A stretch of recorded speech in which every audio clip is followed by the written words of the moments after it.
In 1931, bread cost 9 cents and unemployment hit 16%. Families wondered how to feed 5 children on $1 a week. What they invented changed American food forever. Number 17 was so controversial that school teachers banned it from lunchboxes. Number 3 uses a chemical reaction that scientists just rediscovered in 2019. These sandwiches were so effective that food companies spent decades trying to make us forget them. If you knew what your great-grandmother knew, you would stop buying half your grocery store. Hit subscribe because this might change how you think about food. Let us count down the 30 smartest sandwiches that vanished from American tables. Number 30, the sugar sandwich. Before jelly came in jars and before peanut butter cost a nickel, mothers across the Dust Bowl spread butter on white bread and sprinkled it with granulated sugar. That was lunch. The crunch of sugar crystals against soft bread, the way the butter held everything together. A pound of sugar cost 5 cents in 1932, making this the cheapest sweet a child could taste. In Oklahoma and Kansas, where wheat fields turned to dust and cattle died standing, the sugar sandwich meant survival. Children carried them to school wrapped in wax paper, embarrassed but fed. The butter provided fat and calories. The sugar provided energy that lasted through afternoon chores. By 1940, when the economy began to recover, the sugar sandwich disappeared from lunchboxes almost overnight. Mothers wanted to forget. Yet food scientists now know that the combination of fat and simple sugar creates rapid energy absorption. Exactly what a malnourished child needed to make it through a school day. Your great-grandmother was not just desperate, she was accidentally brilliant. Number 29, the ketchup sandwich.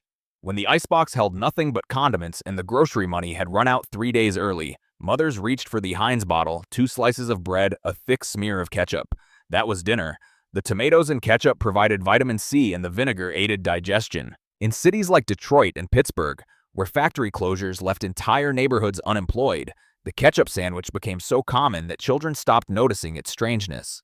A bottle cost 12 cents and lasted 2 weeks if you were careful. Some families added a slice of onion when they had one. The ketchup sandwich was shame and sustenance in equal measure. It kept children alive when nothing else could. Number 28, the lard sandwich.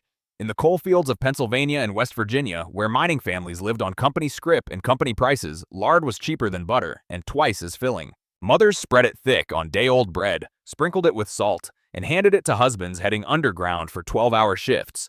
The fat content was staggering, nearly 900 calories in a single sandwich. But for men swinging pickaxes in the dark, those calories meant the difference between finishing a shift and collapsing. Children ate lard sandwiches too, their growing bodies desperate for any source of energy. A 5-pound bucket cost 30 cents and fed a family for a month. When vegetable shortening arrived in the 1940s, promising modern cleanliness, lard disappeared from American kitchens. We traded a natural fat that humans had eaten for 10,000 years for a processed alternative that we now know causes heart disease. Number 27, the potato sandwich. Leftover mashed potatoes, cold from last night's dinner, spread between 2 slices of bread. This was the working man's lunch in factory towns from Buffalo to Baltimore. The carbohydrates stacked on carbohydrates, creating a dense, filling meal that cost almost nothing. Potatoes sold for 2 cents a pound during the worst years. A family could buy 10 pounds and eat for a week. Mothers mashed them with a little milk and salt, served them hot for dinner, then packed the leftovers into sandwiches for tomorrow's lunch pails. The potato sandwich was pure survival mathematics. Maximum calories for minimum cost. Today, we pay extra for loaded potato skins at chain restaurants, never realizing we are eating a Depression-era sandwich with better marketing. Number 26, the onion sandwich. Raw onions sliced thin, layered on buttered bread, salted generously. This was the bachelor's dinner, the night shift worker's lunch. Onions cost a penny each in 1933. They kept for weeks in a cool cellar. They provided vitamins that prevented scurvy when fresh vegetables were luxuries. Workers on assembly lines could identify an onion sandwich eater from 10 feet away, but the taste, sharp and sweet and somehow satisfying, made it worth the social cost. The onion sandwich was solitude on a plate. The French have never stopped eating their onion soup, and they call it cuisine. Number 25, the mayonnaise sandwich. In the South, where Hellmann's had not yet crossed the Mason-Dixon line and Dukes reigned supreme, mothers spread mayonnaise on soft white bread and called it lunch. The eggs and mayonnaise provided protein, and the oil provided fat. A jar cost 15 cents and lasted through countless sandwiches. Children who had never tasted real egg salad did not know what they were missing. They ate their mayonnaise sandwiches with quiet contentment. Today, we put aioli on everything and pretend we invented something new. First, pattern break. Here's where things get interesting. When peanut butter became affordable in the mid-1930s, it transformed the American sandwich overnight. Before Skippy, before Jif, mothers ground their own peanuts or bought from local vendors who made it fresh. The oil separated and the texture was grainy. In 1932, a jar of commercial peanut butter cost about 23 cents. Expensive by Depression standards, but it lasted for weeks, required no refrigeration, and provided protein that growing children desperately needed. Food scientists at the University of Georgia tested Depression-era peanut butter recipes in 2018. The homemade versions contained nearly twice the protein of modern commercial brands because they were not padded with sugar, salt, and stabilizers. Your grandmother's peanut butter made her children stronger. The version you buy at Walmart makes Smuckers richer. We lost something when we handed grinding to corporations. Number 24, the banana sandwich. Sliced bananas on buttered bread, sometimes with a sprinkle of sugar, sometimes with a smear of mayonnaise. This was Elvis Presley's childhood, long before he added peanut butter and bacon and turned it into legend. In the 1930s, bananas cost 10 cents a dozen, shipped from Central America. For children who rarely saw fresh fruit, the banana sandwich was exotic and wonderful. Mothers mashed bananas for babies and sliced them for school children. When Elvis made his famous fried peanut butter and banana sandwich decades later, he was reaching back to the comfort food of his Mississippi childhood. Number 23, the mustard sandwich. Yellow mustard spread thick on bread, sometimes with nothing else at all. This was desperation made edible, the last resort before hunger won. Mustard cost a nickel for a jar that lasted months. It provided no real nutrition, just flavor strong enough to convince your stomach something was there. In the Hoovervilles that sprang up outside every American city, men ate mustard sandwiches because mustard was all they had. The mustard sandwich asked nothing and gave almost nothing in return. It was pure survival. Stripped of comfort and pretense, it kept men alive long enough to see the economy recover. Number 22, the peanut butter and pickle sandwich. This one sounds like a Depression-era dare, but it was deadly serious. The saltiness of the pickle cut the richness of the peanut butter. The crunch provided texture that soft bread could not deliver alone.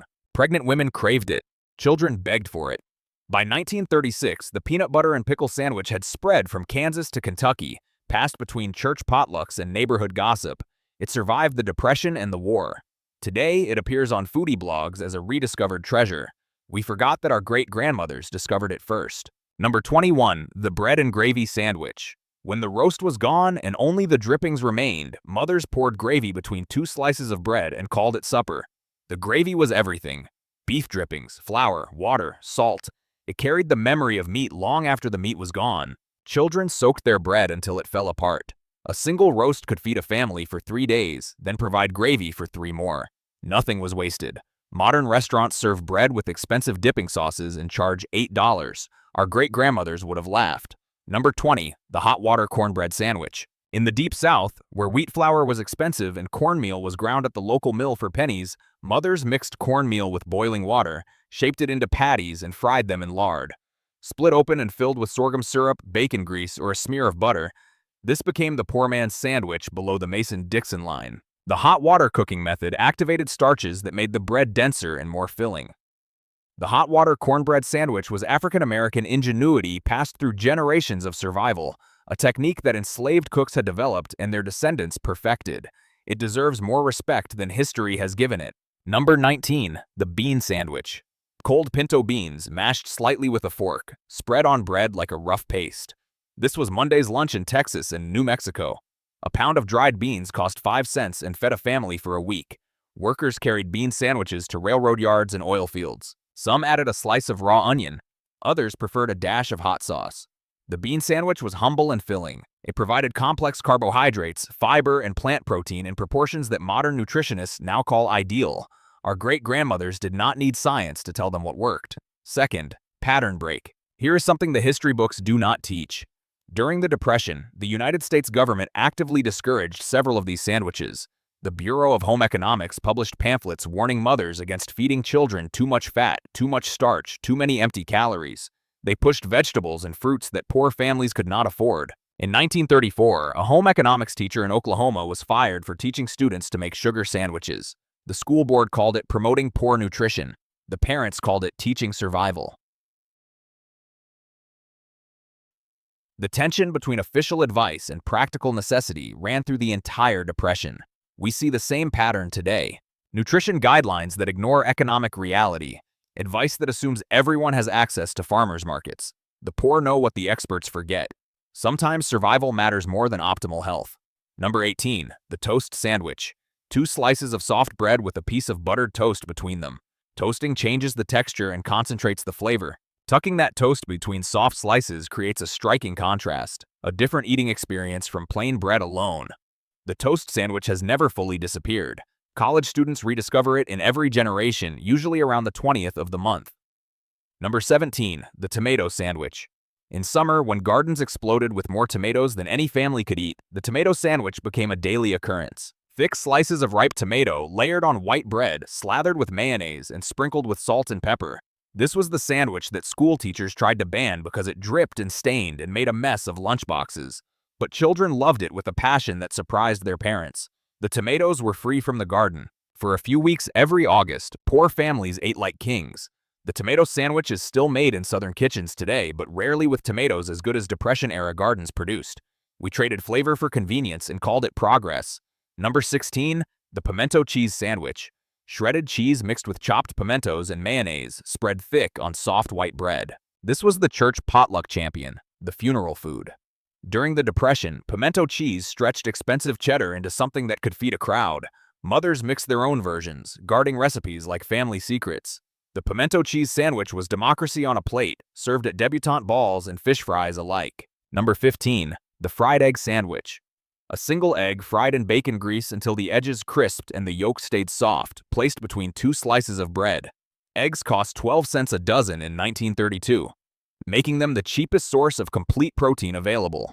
Families who kept chickens in backyard coops had even cheaper access. The fried egg sandwich asked nothing fancy of the cook. Heat a skillet. Crack an egg. Wait. The bacon grease provided flavor that butter could not match.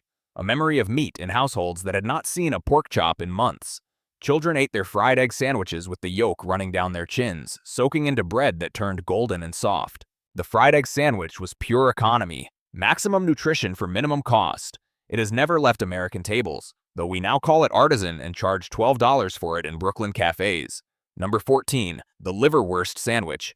Liver sausage spread on rye bread with a slice of onion and a smear of mustard. This was the German-American answer to protein scarcity. Liverwurst cost less than any other prepared meat because it used the parts of the pig that Americans otherwise threw away. The liverwurst sandwich appeared in lunchboxes from Milwaukee to St. Louis. It faded only when prosperity made Americans ashamed of the foods that had kept them alive. Number 13, the olive loaf sandwich. Sliced olive loaf. That strange pink processed meat studded with pimento stuffed green olives, layered on white bread with mayonnaise. This was the optimistic sandwich. Olive loaf cost more than plain bologna, but less than real ham. The olive loaf sandwich said, "We are not rich, but we are not poor either." Third pattern break.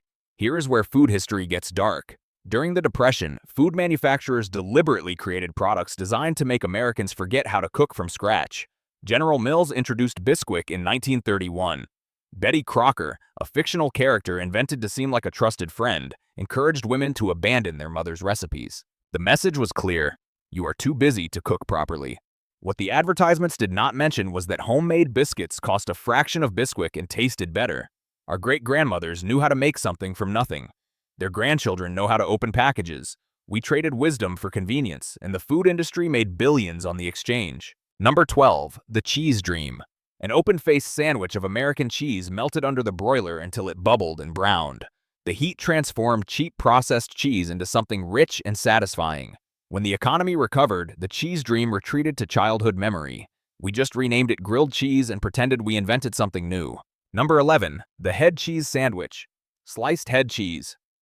That jellied meat made from bits and pieces of a pig's head, layered on bread with mustard and pickles. Head cheese was common in immigrant kitchens, and families served it without shame. German families ate it with pride. Polish families considered it a delicacy. American-born children pretended they did not know what it was made of. The sandwich faded when the children grew up and wanted to seem American. We lost something valuable in our rush to assimilate. Number 10, the salmon patty sandwich. Canned salmon mixed with cracker crumbs and egg, formed into patties and fried until golden. This was Friday dinner for Catholic families who could not afford fresh fish. A can cost 15 cents and it made 8 patties. Canned salmon is still available. The sandwiches have vanished because the ritual that required them has faded. Number 9. The chipped beef sandwich. Dried beef shaved thin and soaked in milk gravy, ladled over toast. The military called it something unprintable. Families called it supper. The chipped beef sandwich survived into the 1950s, then faded as diners declined. Another casualty of the fast food revolution. Number 8. The deviled ham sandwich.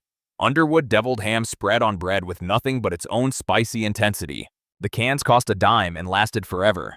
The deviled ham sandwich was portable survival, a meal that fit in a pocket. Underwood still sells deviled ham today. Almost nobody buys it. Number 7. The mock apple pie sandwich. Ritz crackers baked with lemon juice, sugar, and cinnamon until they tasted almost like apples, then stuffed between slices of bread. Children who had never tasted real apple pie did not know the difference. Food scientists have studied this with serious interest. The Ritz crackers contain just enough fat to create an apple-like texture. It should not work. It does. Number 6. The tongue sandwich. Beef tongue boiled until tender, sliced thin, and layered on rye bread with mustard and horseradish. This was Jewish deli food adapted for home kitchens, a way to buy meat that cost half as much as brisket because Americans did not know what to do with it. Tongue sold for 20 cents a pound when regular beef cost twice that. The cooking process was long, hours of simmering until the tough meat became silky and rich. The outer skin peeled away to reveal pink flesh that sliced like the finest roast beef. The tongue sandwich appeared in Jewish neighborhoods from New York to Chicago, wherever immigrants had brought their knowledge of how to eat well cheaply. The taste was mild and beefy, the texture impossibly tender. Children who grew up eating tongue sandwiches remembered them as luxury, not realizing they were eating the food of poverty. Number 5. The souse sandwich. Pickled pig's feet and ears, chopped and pressed into a loaf, sliced thin on bread with onion and hot sauce. This was soul food before anyone called it that.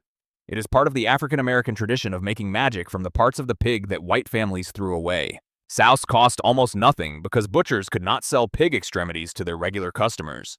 Black families bought them for pennies, brined them in vinegar and spices, and transformed them into something that fed generations.